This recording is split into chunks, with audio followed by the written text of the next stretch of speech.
नमस्कार दोस्तों, GS academy के यूट्यूब चैनल पे आपका स्वागत है। जैसा कि हमने अपनी पिछली कक्षा में हड़प्पा सभ्यता से प्रारंभ किया था और हड़प्पा सभ्यता के विषय में बताया था, जिसमें हमने हड़प्पा सभ्यता के क्षेत्र, विस्तार, भौगोलिक क्षेत्रफल, इसके अलावा हड़प्पा सभ्यता का नामांकन आदि विषयों पर चर्चा किया था। तो आज जो हम अपनी कक्षा का प्रारंभ करें उसमें हम हड़प्पा सभ्यता के सामाजिक जीवन, आर्थिक जीवन, राजनीतिक जीवन, धार्मिक जीवन, इन विषयों पे चर्चा करेंगे। इसके अलावा हम हड़प्पा सभ्यता में पाए जाने वाले मृद भांड, लिपि और मुहरों के विषय में चर्चा करेंगे और अंततः हम हड़प्पा सभ्यता के पतन की ओर जाएंगे और उसके बाद हम हड़प्पा कालीन प्रमुख स्थलों को देखेंगे, उनके खोजकर्ताओं को देखेंगे और खोज वर्ष को देखेंगे। इसके बाद हमारा यह टॉपिक समाप्त हो जाएगा। तो चलिए आइए हम अपना शुरुआत करें हड़प्पा कालीन सामाजिक जीवन से। उससे पहले मैं आप लोगों को कहना चाहूँगा कि आप कॉपी और कलम लेकर बैठ जाएं और इन सभी को नोट डाउन कर लें ताकि आपका नोट्स भी बनता रहे। वैसे हम आपको नोट्स प्रोवाइड कराते रहेंगे। तो हड़प्पा कालीन सामाजिक जीवन, जिसमें हम सबसे पहले जानेंगे कि हड़प्पा कालीन समाज जो था वो कितने वर्गों में विभाजित था। हड़प्पा कालीन समाज 4 वर्गों में विभाजित था, जिसमें पहले वर्ग में था शासक, सेना दूसरे वर्ग में, व्यापारी तीसरे वर्ग में और चौथे वर्ग में किसान और मजदूर थे। तो हड़प्पा कालीन समाज जो था वो 4 वर्गों में विभाजित था, जिसमें शासक, सेना, व्यापारी और किसान मजदूर अंतिम में थे। हड़प्पा कालीन समाज में किसी भी प्रकार का वर्ण व्यवस्था का उल्लेख हमें नहीं मिलता है और ना ही हमें यहाँ पे किसी प्रकार की जाति व्यवस्था का प्रमाण मिलता है। समाज का जो भी विभाजन था वो कार्यों के आधार पर किया गया था, जिसमें किसी भी प्रकार का भेदभाव नहीं था। तो हड़प्पा कालीन समाज 4 वर्गों में विभाजित था, जिसमें शासक, सेना, व्यापारी और किसान मजदूर थे। इसके अलावा हड़प्पा काल में जितने भी लोग थे उनकी प्रजातियों के विषय में भी इतिहासकारों ने अध्ययन किया है। तो इतिहासकार इस निष्कर्ष पे पहुंचे हैं कि हड़प्पा काल में 4 प्रजाति के लोग रहते थे, जिसमें भूमध्य सागरीय, प्रोटो ऑस्ट्रेलाइड, मंगोलाइड और अल्पाइन थे। मैं फिर से बता दे रहा हूँ, आप लोग नोट डाउन कर लीजिए। हड़प्पा कालीन समाज में 4 प्रजाति के लोग रहते थे, जिसमें पहले नंबर पे भूमध्य सागरीय थे, दूसरे में प्रोटो ऑस्ट्रेलाइड, तीसरे में मंगोलाइड और चौथे में अल्पाइन थे। ये 4 प्रकार के प्रजाति हड़प्पा सभ्यता में पाए जाते थे। सबसे अधिक संख्या में हड़प्पा काल में भूमध्य सागरीय लोग पाए गए हैं। हड़प्पा काल में सबसे अधिक तादाद में भूमध्य सागरीय लोग पाए गए हैं। इसके अलावा हड़प्पा कालीन समाज में हम देखते हैं कि वहां का खान पान कैसा था। हड़प्पा कालीन समाज में जो खान पान था वह शाकाहारी और मांसाहारी दोनों तरह का था। हड़प्पा कालीन समाज शाकाहारी भी थे और मांसाहारी भी थे। वो लोग विभिन्न प्रकार की सामग्री खाते थे। इसके अलावा हड़प्पा काल में हमें श्रृंगार प्रसाधन के विषय में भी जानकारी मिलते हैं। हड़प्पा कालीन समाज क्योंकि नगरीकृत था और नगरीकृत होने के साथ साथ इस समाज में श्रृंगार प्रसाधन के लिए भी अभिरुचि देखी जा सकती है। वहाँ पे हमें कई प्रकार के श्रृंगार प्रसाधन की वस्तुएं मिली है, जैसे हमें लोथल से लिपस्टिक मिली है। तो इससे हम अंदाजा लगा सकते हैं कि उन लोगों में श्रृंगार प्रसाधन के लिए काफ़ी आकर्षण था। इसके अलावा हम देखते हैं कि हमें मोहनजोदड़ो से एक पुरोहित की मूर्ति मिली है, जिसमें कि दाढ़ी बनाते हुए उसका जो चेहरा वो यहाँ पे दाढ़ी बनाया हुआ दिखाया गया।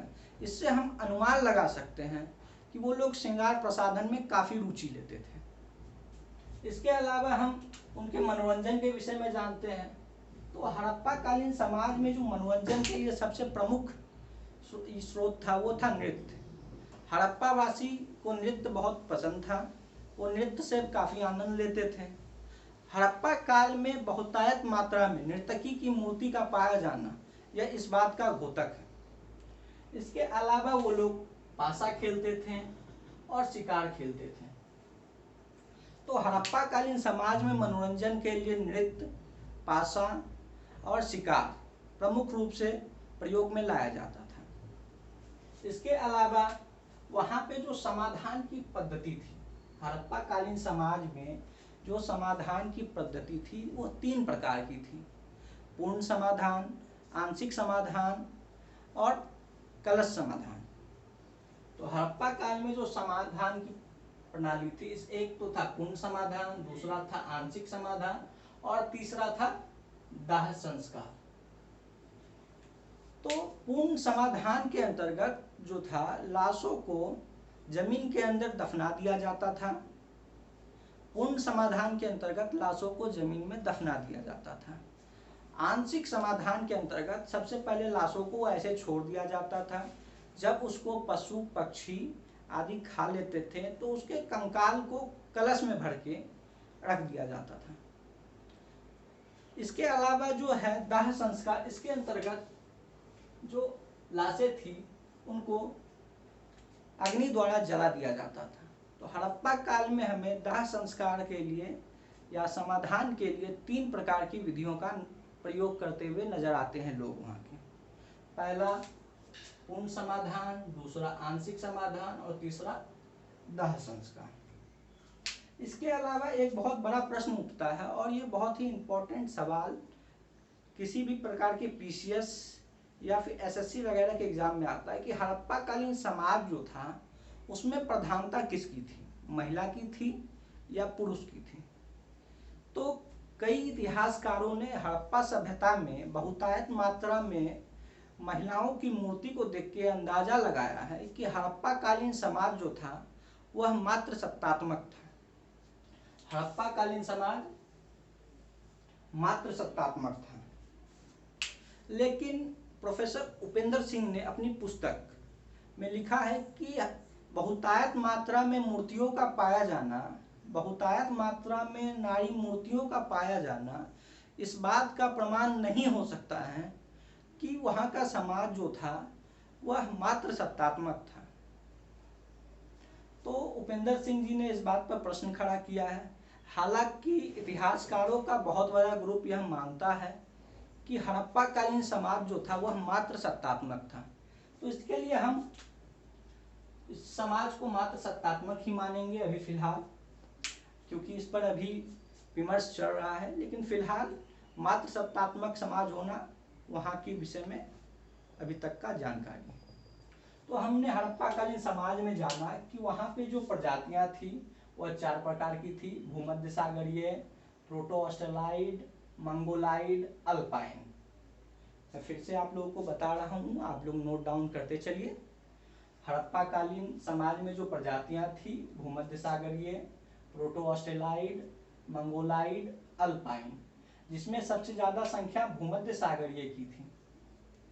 इसके अलावा वहाँ का समाज 4 वर्गों में विभाजित था, जिसमें शासक, सेना, व्यापारी, किसान और मजदूर आखिरी नंबर पे।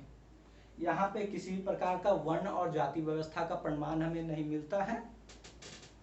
यहाँ के लोग शाकाहारी और मांसाहारी दोनों थे और खान पान में इन लोगों हर चीज का प्रयोग करते थे जो आम जन किया करते हैं। यहाँ श्रृंगार प्रसाधन में भी लोग काफी रुचि लेते थे। लिपस्टिक का प्रमाण मिलना, बाल पिन का प्रमाण मिलना यह दर्शाता है कि यहाँ के लोग श्रृंगार प्रसाधन में रुचि लेते थे। इसके अलावा ये लोग मनोरंजन में नृत्य करना पसंद करते थे। पासा खेलना इनका प्रमुख मनोरंजन था और शिकार करना, ये मैंने आप लोगों को बताया। इसके अलावा ये लोग दाह संस्कार के लिए 3 विधियों का प्रयोग करते थे: पूर्ण समाधान, आंशिक समाधान और दाह संस्कार। और फिर मैंने आपको बताया कि यहाँ का जो समाज था वह मात्र सत्तात्मक था। हड़प्पा कालीन समाज मात्र सत्तात्मक था। तो इस तरह मैंने आपको हड़प्पा कालीन समाज के विषय में एक मोटा मोटा ओवरलुक दे दिया है। तो मेरे ख्याल से हड़प्पा कालीन समाज आप लोगों का क्लियर हो गया होगा। जितने भी सवाल बनते हैं, जो भी महत्वपूर्ण सवाल है, मैंने सबको कवर कर लिया हड़प्पा कालीन सवाल समाज से रिलेटेड।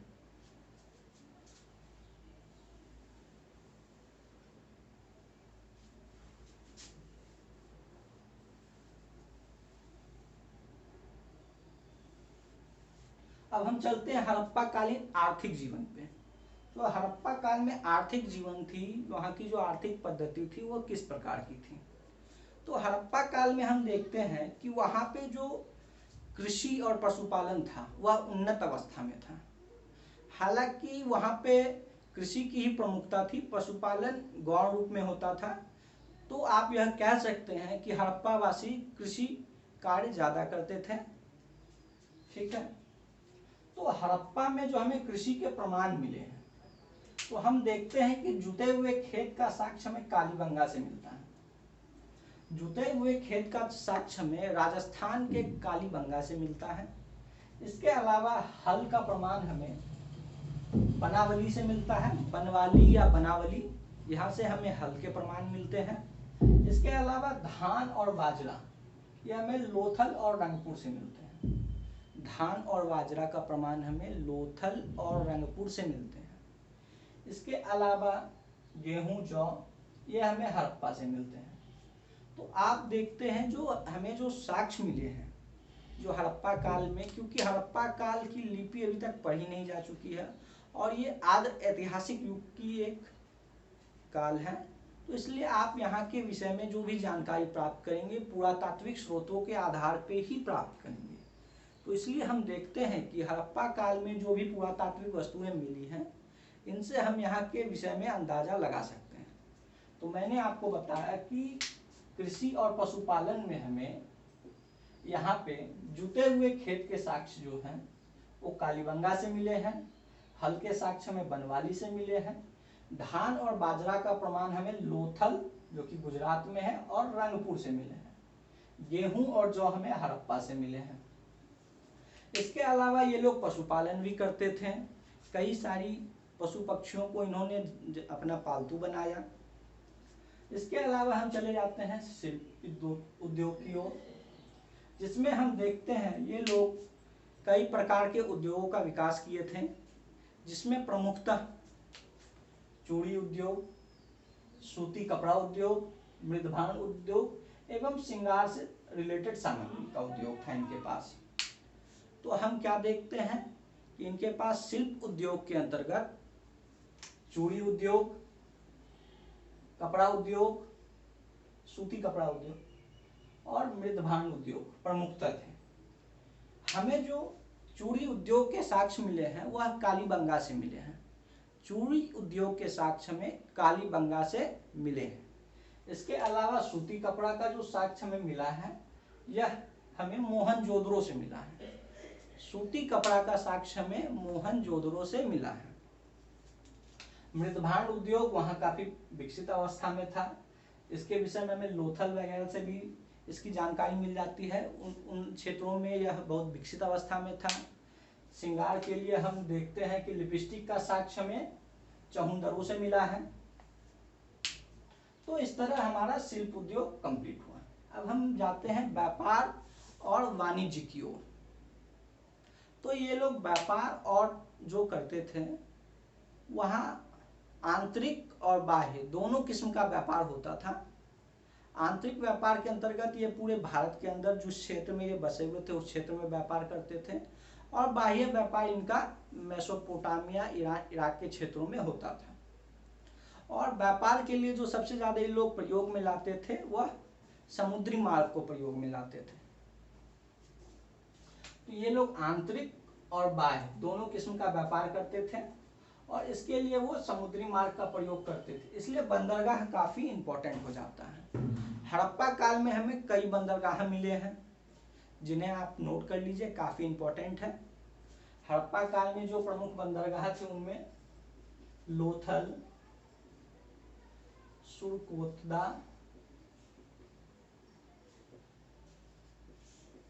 और सुतकांगेडोर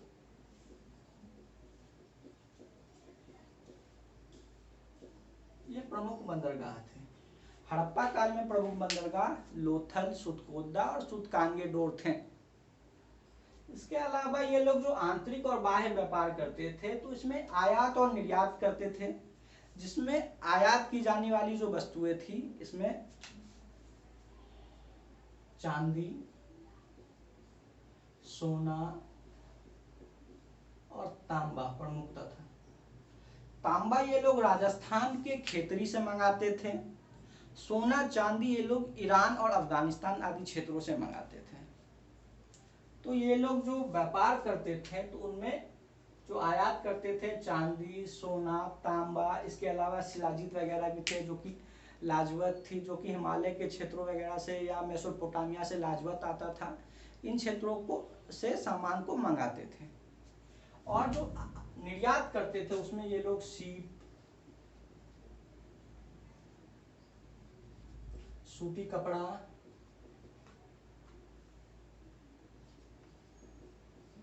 इसके अलावा अन्य चीजों का ये लोग निर्यात करते थे। तो हड़प्पा कालीन समाज जो था वह नगरीकृत था, इसलिए यहाँ पे व्यापार जो था बहुत उन्नत अवस्था में था। आप ये मान के चलिए कि यहाँ का जो व्यापार था वो कृषि से ज्यादा उन्नत अवस्था में था और कृषि भी अधिशेष की स्थिति में थी।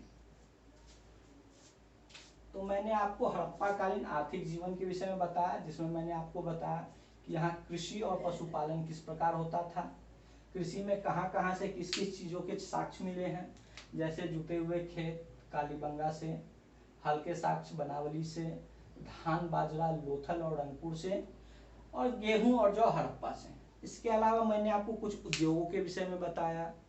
इसके अलावा मैंने आपको आंतरिक और बाह्य व्यापार के विषय में बताया, प्रमुख बंदरगाह के विषय में बताया। तो इस तरह हमारा हड़प्पा कालीन आर्थिक जीवन का टॉपिक कंप्लीट होता है। इसके बाद हम देखेंगे हड़प्पा कालीन राजनीतिक जीवन।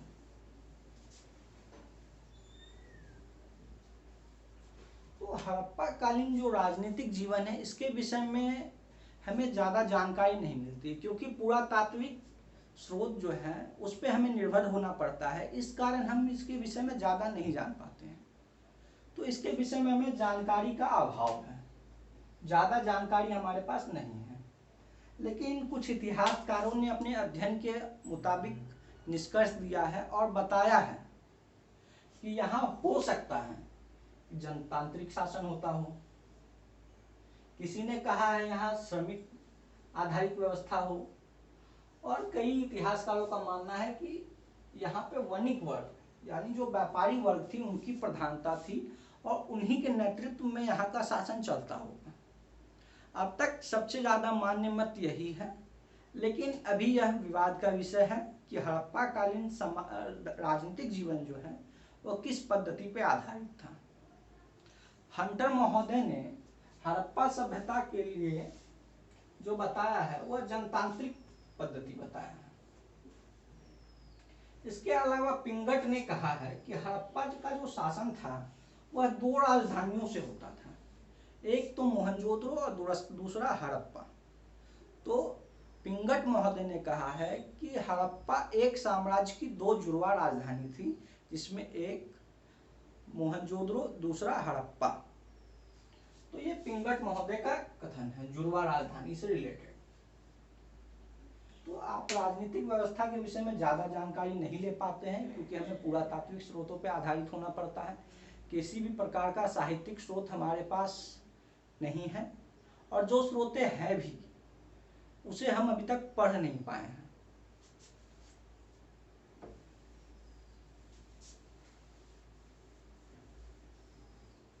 अब हम यहाँ के धार्मिक जीवन के विषय में चलते हैं और जानते हैं। तो हड़प्पा कालीन धार्मिक जीवन जो है उसमें मूर्ति पूजा की प्रधानता थी। हड़प्पा काल में बहुतायत मात्रा में मूर्तियों का प्रचलन देखा गया है। हड़प्पा काल में आप जैसे देखते हैं कि मोहनजोदड़ो से हमें पशुपति की मूर्ति मिली है। इसके अलावा हड़प्पा से एक स्त्री के गर्भ से निकलता पौधा दिखाया गया जिसे लोग मातृ देवी कहते हैं। तो इस टाइप की मूर्तियों की प्रधानता के कारण हड़प्पा में हम देख सकते हैं कि मूर्ति पूजा का प्रचलन था। संभवतः सबसे पहले मूर्ति पूजा का प्रचलन यहीं से किया गया। तो हड़प्पा कालीन समाज में मूर्ति पूजा का प्रचलन था। इसके अलावा ये लोग लिंग और योनि की भी पूजा करते थे। हड़प्पा कालीन समाज जो था वह लिंग और योनियों की पूजा करता था। हड़प्पा कालीन समाज में हमें इसकी भी प्रचलन नजर आता है। इसके अलावा हम देखते हैं कि हड़प्पा सभ्यता में कुछ तावीजें मिली हैं, जिससे कुछ इतिहासकारों का मानना है कि हड़प्पा कालीन समाज में तंत्र मंत्र और जादू टोना जैसे विषयों का भी प्रचलन रहा होगा। हड़प्पा कालीन समाज में तंत्र मंत्र और जादू टोना जैसी विषयों का भी प्रचलन रहा होगा, इतिहासकारों का मानना है, वहां मिले तावीजों के आधार पर। इससे इतिहासकार निष्कर्ष देते हैं। तो मैंने आपको बताया कि हड़प्पा कालीन धार्मिक जीवन में ये लोग मूर्ति पूजा करते थे, लिंग योनि की पूजा करते थे और तंत्र मंत्र के विषय में इतिहासकार सहमत है इस बात से कि यहाँ तंत्र मंत्र होता था। और मैंने आपको बताया कि पशुपति की मूर्ति मिली है जो कि मोहनजोदड़ो से, मातृ देवी की मूर्ति आपको हड़प्पा से मिली है। लेकिन हड़प्पा काल में किसी भी प्रकार का मंदिर का साक्ष्य हमें नहीं मिलता है। यह बात इंपॉर्टेंट है क्योंकि हड़प्पा काल की जो समकालीन संस्कृति थी, जो सभ्यता थी, वह मेसोपोटामिया की सभ्यता थी और वहाँ पे बहुतायत मात्रा में मंदिर मिले हैं। लेकिन हड़प्पा काल में हमें मंदिर नहीं देखने को मिलते। तो हड़प्पा काल में मंदिर नहीं थे। इसके अलावा अग्निकुंड के साक्ष्य में मिले हैं कालीबंगा से। हड़प्पा काल में कई सारे अग्निकुंड के साक्ष्य में मिले हैं, लोथल से भी मिले हैं, कालीबंगा से भी मिले हैं। इसके अलावा स्वास्तिक का प्रमाण हमें हड़प्पा से ही मिलता है। हड़प्पा काल में जो हड़प्पा नामक स्थल है वहां से हमें स्वास्तिक का प्रमाण मिलता है। तो मैंने आपको हड़प्पा कालीन धार्मिक जीवन के बारे में बताया और फिर से मैं नोट डाउन कर दे रहा हूँ, बता दे रहा हूँ। आप लोग इसको नोट करते हुए चलिए। मैं कह रहा हूँ फिर से कि यहाँ पे मूर्ति पूजा होता था, ये लोग लिंग पूजक थे, तंत्र मंत्र की प्रधानता रही होगी क्योंकि वहाँ बहुतायत मात्रा में ताबीज मिले हैं। पशुपति की मूर्ति हमें मोहनजोदड़ो से मिली है। इसके अलावा मातृ देवी, जिसमें एक स्त्री है लेटी हुई, उसके गर्भ से एक पौधा निकलता हुआ दिखाया गया है, उसी को मातृ देवी कहा गया। ये हमें हड़प्पा से मिला है। यहाँ पे मंदिर का प्रमाण नहीं मिला है। अग्निकुंड और स्वास्तिक का प्रमाण हमें यहाँ से मिला है।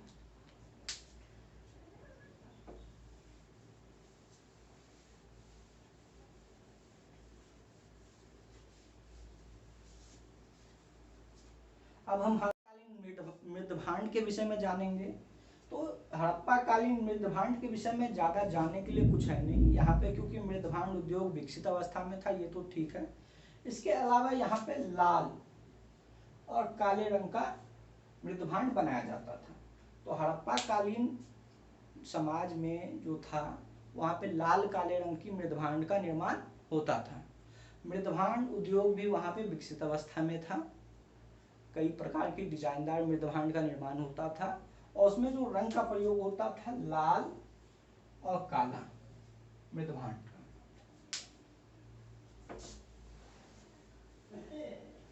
हड़प्पा काल में जो लिपि मिली है हमें, क्योंकि हड़प्पा काल आदि इतिहास में आता है, वहां की लिपि मिली तो है लेकिन अभी तक हम लोग उसे पढ़ नहीं पाए।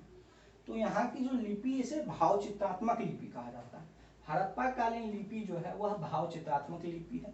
इसमें 400 से ज्यादा अक्षर मिले हैं, लेकिन इतिहासकार इसे अभी तक पढ़ नहीं पाए हैं। इसे डिकोड नहीं किया जा चुका, अभी तक नहीं जा सका है। तो हड़प्पा काल की जो लिपि है वो भाव चित्रात्मक लिपि है, जिसमें 400 से ज्यादा अक्षर है, लेकिन इसे अभी तक पढ़ा नहीं जा सका है।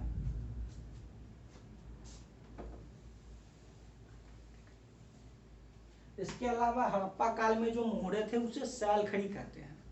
हड़प्पा काल की जो मोहरे थे उसे सैलखड़ी की मोहरे कहते हैं।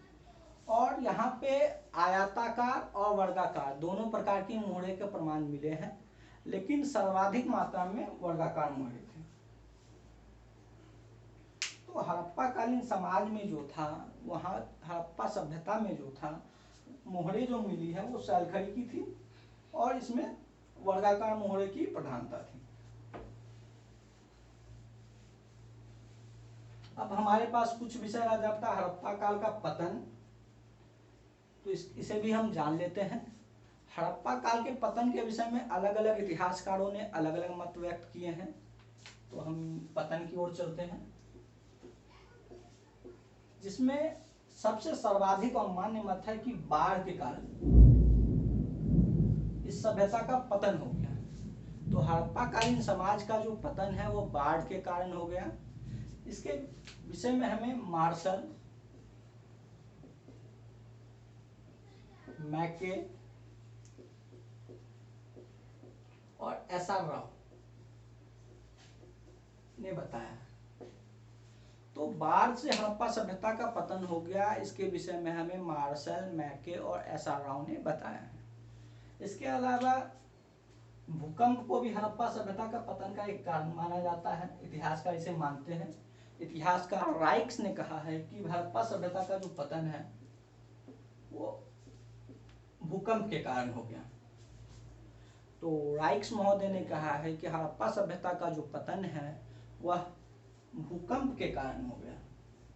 इसके अलावा बाह्य आक्रमण या आर्य आक्रमण का भी एक मत दिया जाता है।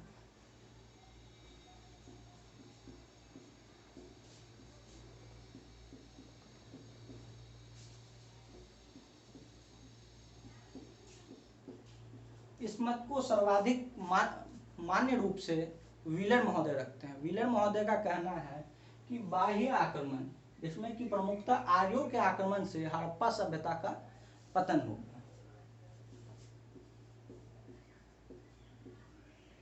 तो हड़प्पा सभ्यता के पतन को लेकर इसके अलावा कई और मत है। किसी ने कहा है कि जलवायु परिवर्तन के कारण हो गया, और कई प्रकार के मत है। किसी ने कहा है कि अग्निकांड के कारण हो गया। लेकिन सर्वाधिक मान्य मत जो है, एक तो बाढ़ है, दूसरा भूकंप और तीसरा बाह्य आक्रमण है। और उसमें भी सबसे ज्यादा जो मान्य है वो है बाढ़ का मत, जिसे मार्शल, मैके और एसआर राव ने व्यक्त किया है। भूकंप के विषय में बताया है राइक्स महोदय ने। बाह्य आक्रमण का सिद्धांत व्हीलर महोदय ने दिया है। तो हड़प्पा सभ्यता के पतन को लेकर जो भी चर्चा थी हम लोगों ने कंप्लीट कर लिया है। अब हमारे पास चर्चा के लिए जो विषय है उसमें है हड़प्पाकालीन स्थल,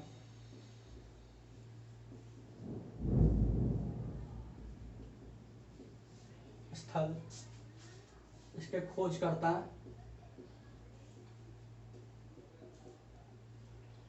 किस वर्ष में हुआ ये, और वहां से मिली जो भी सामग्री है,